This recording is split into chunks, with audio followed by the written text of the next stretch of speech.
Hello, I'm Executive Chef Drizzle and welcome to our kitchen. Today I'd like to share with you my recipe and procedure for making and canning Ajvar. What is Ajvar?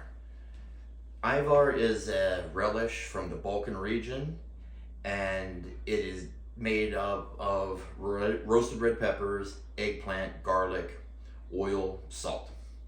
On occasion you will find things like oregano and paprika mixed into it to spice it up.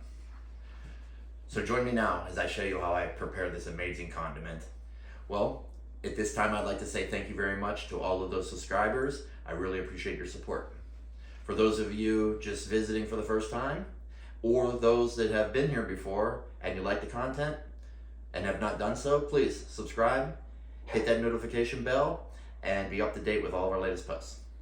Let's get cooking. To begin, we will roast our red peppers. I will cover them with some grapeseed oil and then go ahead and put them on a sheet pan lined with aluminum foil.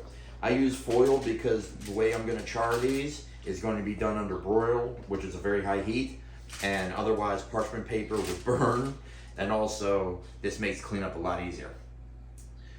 We will place this in the oven under the broil until the skins start to char on them, and check on them every few minutes, and we will rotate them so we can get nice char completely around the pepper.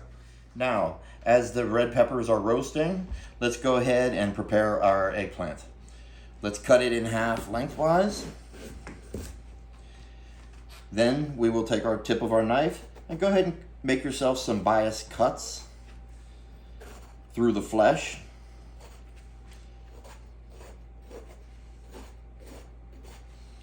Then I like to take my cloves of garlic. Let's go ahead and shove them down through the slices. Now that we have our eggplant studded with the garlic, let's go ahead and drizzle with oil. I recommend grapeseed oil.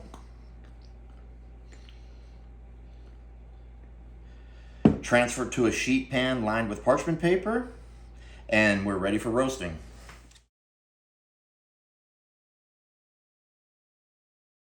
Well, now that our peppers have been roasted, let's go ahead and transfer them to a large bowl or another type of container. And then we will wrap with plastic wrap. And what this will do is that the steam will actually loosen up the skins. Let this sit for about 10-15 minutes, and then we will peel them. Well, now that our red peppers have cooled down for about 10-15 minutes, let's go ahead and open up our bowl. And let's go ahead and start cleaning them. Cleaning them, you just really need to just peel off the charred material. Discard that.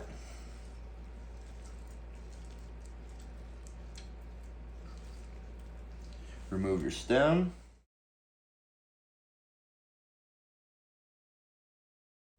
Well, now our eggplant has cooled down enough to deal with.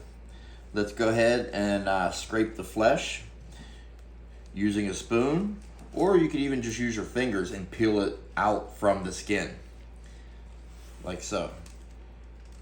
Go ahead and transfer to a bowl. Make sure you get out all that goodness in there, all that garlic and all the flesh. The next step in the process is to grind our product. Traditionally, it was done with a mortar and pestle. This is going to be a little faster for us, but yet it's going to yield us a very smooth texture that we're looking for. So let's get our machine on and start loading the mixer. Well, now that we have all of our vegetables ground up, let's go ahead and strain it. All this excess water we don't want, because traditionally it's a thicker type of condiment, and the best way to do it is just strain it through a china cap into a Cambro or another large vessel. And you're going to want to let this sit for probably 8 hours or so and allow the weight of the product and gravity to just push the liquid out. Well, here we are after straining our vegetables. Let's go ahead and take the ground vegetable and put it into a pan. What we're gonna wanna do is we're gonna cook this for a couple reasons. One, we need to cook off any of the excess liquid. And number two, because we're canning this, we need to make certain that the product that's going into the jars is at ample temperature. So at this point, we will take this to the heat and we will begin to cook it over medium heat and stirring it often because it's so heavy and dense that it will splatter all over the place and leave you a big mess. Well, here you are. Our Ajvar is coming up to temp and the liquid is evaporating from it. Whenever you run your spoon through and you see how the liquid is not pushing back in like that, you have a good consistency. So right now, what I like to do is add, this is optional, I add dry oregano. And to spice it up a bit, I will add Hungarian paprika. Go ahead and give this a quick stir. So now I'm gonna add some lemon juice. This lemon juice that I'm adding is merely for flavor.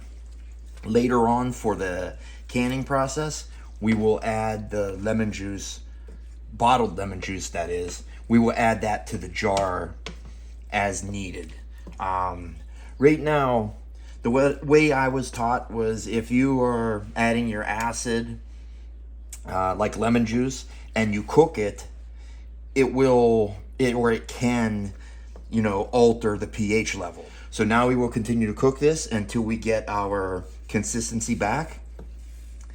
And while this is slowly cooking down, we may as well get our water bath on and get our jars ready for the next step. Well, now that our Ajvar is simmering and it's pretty close to the consistency I'm looking for, let's go ahead and remove our jars from the water bath. We'll set them close by on the counter lined with a tea towel. Next is to fill the jars.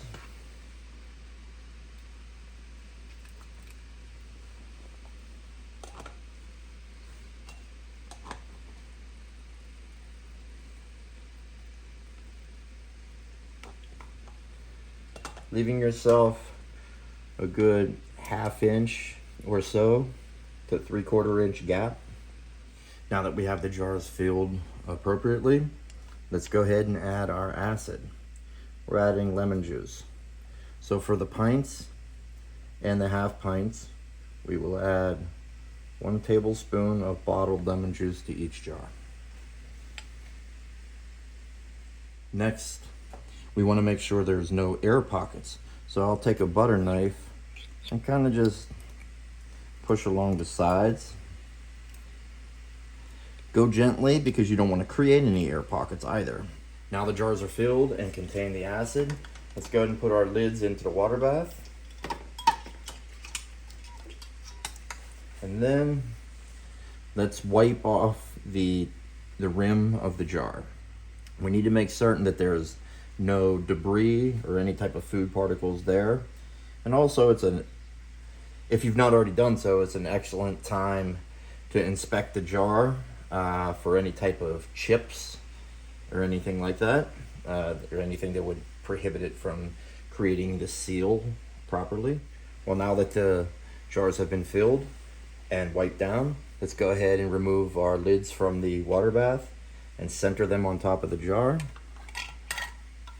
And go ahead and begin to tighten your ring on. When you tighten the ring on, only go finger tight. Essentially, you're only looking to put it tight enough to hold the lid in place. If you put it on too tight, what will happen is the air that's inside there will not be able to escape, and you never will create a true seal, and the vacuum will never be created. Now that the rings are snug, let's go ahead and place our jars into the water bath.